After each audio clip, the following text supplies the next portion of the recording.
Doctor बीना चतुर्वेदी के लघु कथा संग्रह घूंघट से उन्हीं की आवाज में सुनिए कहानी पियोन सर।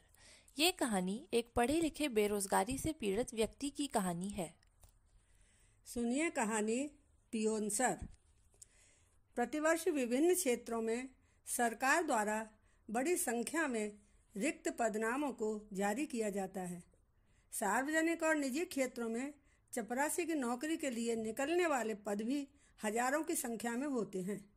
इन स्थानों पर हजारों पढ़े लिखे युवा भी कोशिश करते हैं, जबकि चपरासी के पद की योग्यता मात्र 8वीं 10वीं उत्तीर्ण होती है।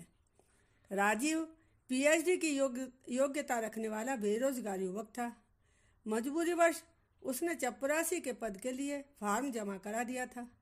कुछ ही दिनों में राजीव को सरकारी कॉलेज में चपरासी की नौकरी मिल गई। राजीव को इस बात की खुशी थी कि अब वह अपने परिवार के लोगों की रोजी रोटी की आवश्यकता को पूरा कर सकेगा। राजीव के माता पिता के पास एक छोटा सा घर था। गरीबी में अनेक कष्टों को झेलते हुए उन्होंने अपने इकलौते बेटे राजीव को पीएचडी तक की शिक्षा दिलाई थी। 10वीं पास करने के बाद राजीव स्वयं भी हमेशा ट्यूशन करता था, जिससे उसकी पढ़ाई लिखाई की अधिकांश आवश्यकताओं को वो स्वयं पूरी करता था। अब राजीव सुबह 10 बजे से शाम 4 बजे तक कॉलेज में चपरासी के कार्य भी बड़े मनोयोग से करता था।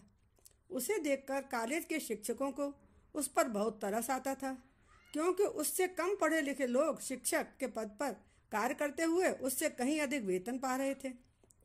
सुबह 8 बजे से 10 बजे तक वह 2 घंटे रेल पटरी के किनारे बसी झोंपड़ी के बच्चों को एक बड़े वृक्ष के नीचे बैठकर मुफ्त में पढ़ाता था। इस कार्य को करने में उसे बड़ा आत्मसंतोष मिलता था। बच्चे राजीव से पूछते, सर आपका नाम क्या है? तब वह बड़ी लापरवाही से मुस्कुराते हुए उनसे कहता, पियोन सर। 2-3 वर्षों के कठिन परिश्रम के बाद उसे कॉलेज में व्याख्याता के पद पर नौकरी मिल गई थी। व्याख्याता के पद पर उसका चयन होते ही भाग्य के दरवाजे खुल गए थे। उसके माता पिता कहने लगे, बेटा अब अपना अच्छा समय आ गया है। इतना हो जाने पर भी उसने गरीब बच्चों को पढ़ाना बंद नहीं किया था। कई बार राजीव के कॉलेज के सामने से झोंपड़पट्टी का कोई पुरुष, महिला और बच्चे निकलते थे, तब वे हाथ जोड़कर उच्च स्वर में कहते, पियोन सर नमस्ते। राजीव उनके अभिवादन का जवाब मुस्कुराते हुए देता था। वह उनकी इस आवाज़ को सुनकर अपने बीते हुए दिनों की कठिनाइयों से रूबरू होता रहता था।